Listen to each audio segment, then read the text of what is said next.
Mitt Romney is lying his way through this entire presidential campaign. He did it again last night during the debate, at least 4 times. Here we go. He lied when he said he never voted for a Democrat. He lied when he said President Obama never mentioned rockets fired into Israel during a UN speech. He lied when he dodged responsibility for investing in Freddie Mac by saying his investments were in a blind trust. And finally, he lied about one of his campaign ads. The ad in question is a Spanish language radio ad, hitting Gingrich for comments he made back in 2007 implying that Spanish was the language of the ghetto. Here's what Romney said last night when he was asked about the ad.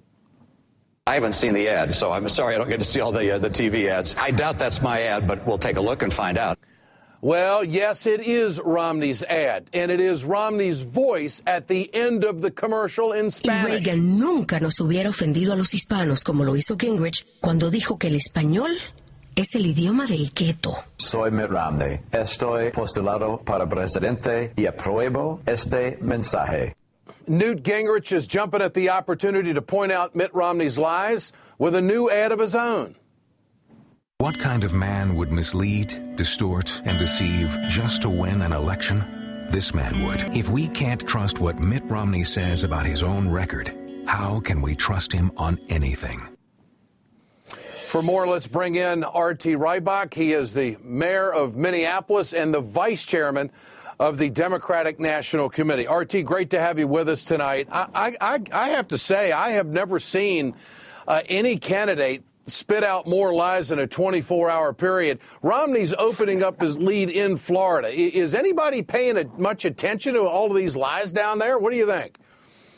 Well, they're coming pretty fast and furious, Ed, so we're doing our very best. But, you know, I'll add another one into this, is that Mitt Romney was talking about all the wonderful things down here he's done for seniors, but the fact of the matter is one of the companies he invested in was part of paying more than $100 million in Medicaid fraud. Meanwhile, the president, of course, closed the donut hole on Part D, has brought in $4 billion in Medicaid fraud in 2010 alone. There's a huge contrast here between what the president has done and what Romney says.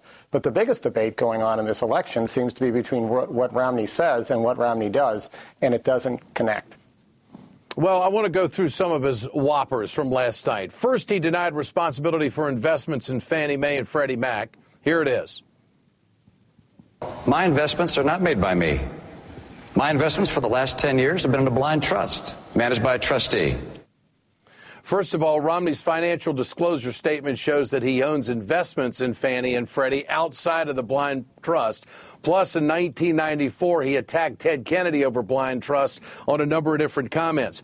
Is this just raw meat for the Obama administration? I mean, is the Obama administration, do they have all of this recorded, the kind of stuff that he has said? Yeah, as I say, Ed, it does take a lot of work because it's coming pretty fast and furious because one inaccuracy, or we may call lie, is compounded by the other. But, you know, I think the number one rationale that Mitt Romney has given for president is that he's a guy who knows how to run businesses and handle money.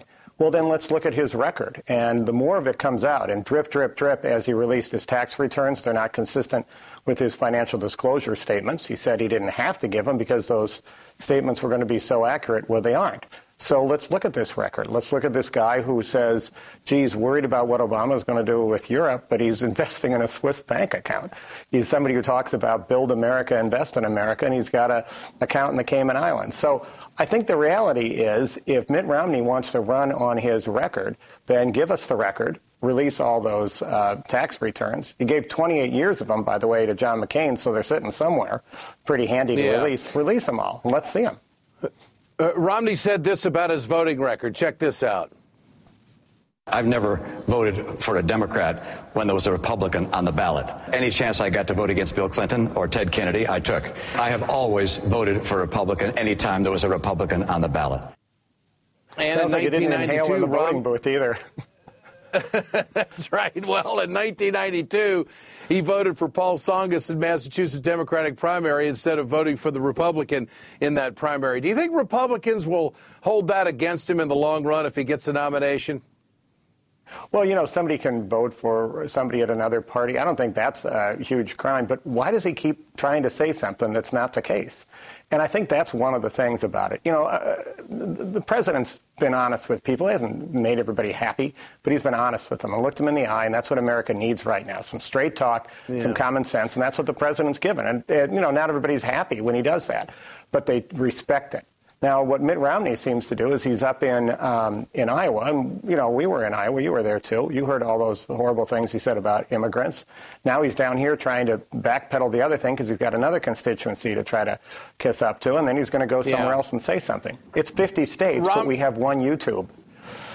Romney also lied about President Obama. Here's sound cut 3 on this one. Israel for building settlements. He said nothing about thousands of rockets being rained in on Israel from the Gaza Strip. Pretty amazing stuff. When it all comes down to it, who would you rather run against, Newt Gingrich or Mitt Romney? Well, you know, the conventional wisdom, frankly, has always been that Romney would be the hardest. But what I'm liking a lot is the fact that the American people are going to get a real clear, clean contrast here between a president who's out there every day. Today he's working on making loans or college more affordable for students, and he's working on the auto industry and all these basic common sense things for America against a guy who, the more we learn about, is somebody who is completely and totally out of touch. He says he's from the streets of America. I don't know what gilded street he's from, and I don't care if he's got a lot of money, but I do care if he's completely and totally out of touch with what's going on. So I'm more than happy to have our president, who's out there fighting for working people in the middle class, go up against Mitt Romney, who clearly is not. R.T. Reibach, always a pleasure. Good to have you with us on the program tonight. Thanks so much.